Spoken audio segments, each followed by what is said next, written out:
মানতেই হবে গোটা ব্যাপারটা কিছুটা নজিরবিহীন। এরকমটা আগে ঠিক হয়নি। আবার এও বলা যায় যে এর অনেকটাই নির্বাচনী কৌশল। বিধানসভা নির্বাচনের আগে বঙ্গবাসীর উদ্দেশ্যে খোলা চিঠি দিলেন প্রধানমন্ত্রী।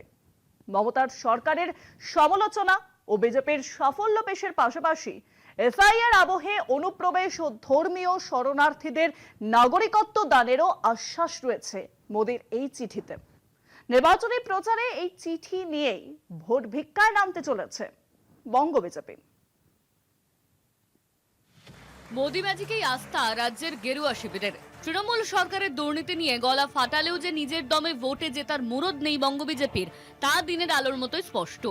সেই অক্ষমতা ঢাকতেই মোদির চিঠি নিয়ে ভোট ভিক্ষার পরিকল্পনা মুরলীধর সেনলেনের।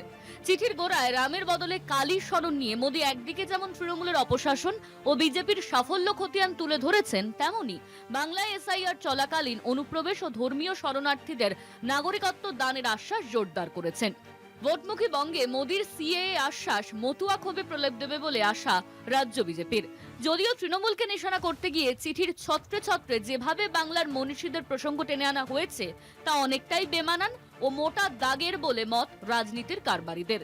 মোদি লিখেছেন, স্বামী বিবেকানন্দ ও ঋষি অরবিন্দের মতো যুগপুরুষরা যে পশ্চিমবঙ্গের স্বপ্ন দেখেছিলেন তা আজ ভোট ব্যাংকের সংকীর্ণ রাজনীতি, হিংসা ও নৈরাজ্যে জর্জরিত, যা আমার এবং সমগ্র পশ্চিমবঙ্গবাসীর কাছে অত্যন্ত পীড়াদায়ক।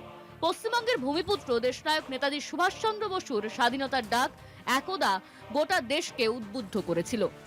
আজ সেই পূর্ণভূমি অবৈধ অনুপ্রবেশ ও নারী নির্যাতনে কলঙ্কিত।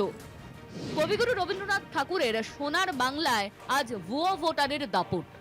একের পর এক শিল্প কারখানা বন্ধ হওয়ার ও তার জেরে কর্মহীনতার অভিযোগ তুলে বাংলা শ্রমিকদের ভিন রাজ্যে যাওয়া নিয়ে বরাবর সরব বিজেপি। মোদির চিঠিতেও রয়েছে তার উল্লেখ। এসেছে নারী নিরাপত্তার প্রসঙ্গ। চিঠির সব শেষে বিকশিত পশ্চিমবঙ্গ গঠনের শপথ মোদির। এসব নিয়ে ভোট প্রচারে বঙ্গবাসীর দরজায় যাওয়ার কৌশল গেরুয়া শিবিরের। কলকাতা টিভি।